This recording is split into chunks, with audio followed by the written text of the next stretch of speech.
Hello, my name is Mark Timlin and I'm speaking to you from Melbourne, Australia. And I'm a healthcare worker and also the country director for Hope Worldwide Australia. On behalf of Hope Worldwide Australia, I would like to give our supporters, volunteers from the South Pacific and Australia region Churches of Christ and the wider community just an update on the situation that is going on here with the COVID-19 pandemic. So as we're approaching April, the situation is changing, and in fact it's changing daily, and so even as a health worker I'm getting updates in terms of shifts and changing responses, and now the updates are actually coming daily and even twice daily. So just going through what's happening in our region.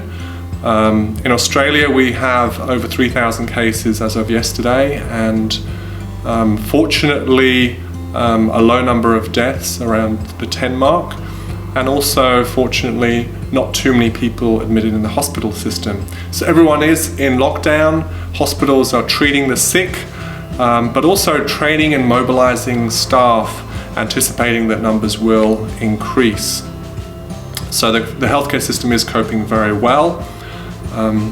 It was sad to hear that the Sydney Church of Christ has been affected with a few members becoming sick and some of them needing hospital care. But I have heard that they're on the road to recovery. So volunteers in Sydney I know are helping out with groceries, online support on all the different platforms, as well as making sure they're keeping that social distance. In New Zealand, there are far fewer cases, there's a few hundred. As of yesterday, 368, and fortunately no deaths so far. So again, a fairly low number of cases, and thankfully, I think the lockdown, the hope is that the lockdown was early enough that those cases won't suddenly increase. So again, it's time will tell, also with the economy, what impact that will have. People are mindful there to look out for each other, again helping through phone calls, online support, and doing simple things like groceries. In Fiji, there's just a handful of cases, 5, and that's very fortunate because they have very limited health resources. Talking to Alex, one of our Hope reps, people are going online to keep in touch. But again, because people are not as wealthy, so they'll have limits on their mobile data use, and so again that can be a bit restricting as well. Another thing there is, in general, health literacy is lower, and so even the concept of quarantine or social isolation or social distancing, it's very foreign and very new, and so helping people to really understand that is one of the challenges. I think another major challenge is just the economy, because they rely heavily on tourism. So as a result of tourism just stopping, then currently people are okay now, but in the coming months, as they go through financial hardship, loss of jobs, loss of income, I can see that will be a major challenge. However, there is hope as well, because people are very resilient. Fijians are very used to preparing and bracing themselves for cyclones, and so I think people have had that kind of mentality as well.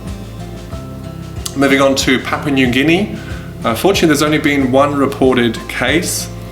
In terms of Hope Worldwide, runs 4 health clinics, and the government has asked Hope Worldwide to actually be on the front line to be diagnosing and treating people with COVID-19.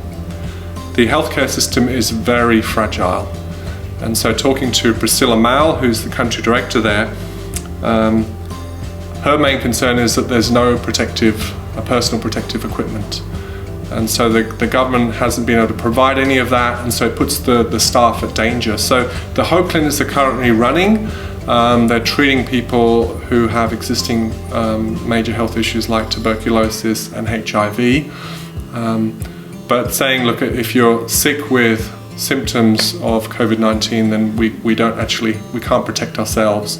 And so they're encouraging people to stay at home. In actual fact, nationally, the nurses have gone on strike because they're demanding, look, we can't treat people unless we have personal protection. So please be praying, and hopefully the government will be able to get the supplies out to the medical personnel there so they can meet this challenge. The other hope is that they've locked down early enough that the spread won't actually happen. So we'll have to see what happens over the next few months.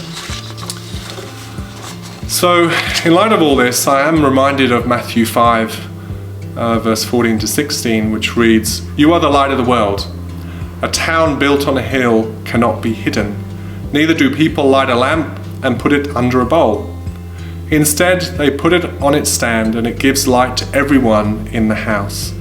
In the same way, let your light shine before others, that they may see your good deeds and glorify your Father in heaven." So I'd like to encourage us to serve and to love like Jesus, who gives us light. He is the light of the world, and in turn He wants us to be the light of the world.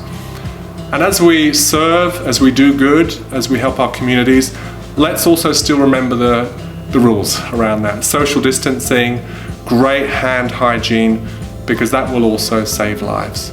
Thanks for listening.